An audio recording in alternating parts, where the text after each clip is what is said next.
श्रीलक्ष्मी श्रीमहालक्ष्मी क्षीरसागरकन्यका उत्तिष्ठ हरिसम्प्रीते भक्तानां भाग्यदायिनी।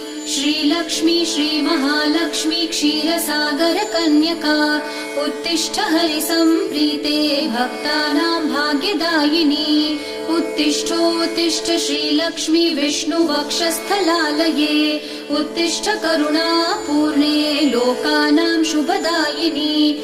उत्तिष्ठोत्तिष्ठ श्रीलक्ष्मी विष्णुवक्षस्थलालये उत्तिष्ठ करुणापूर्णे लोकानां शुभदायिनी। श्रीपद्ममध्यवसिते वरपद्मनेत्रे श्रीपद्महस्तचिरपूजित पद्मपादे श्रीपद्मजातजननी शुभपद्मवक्त्रे श्रीलक्ष्मी भक्तवरदे तव सुप्रभातम्।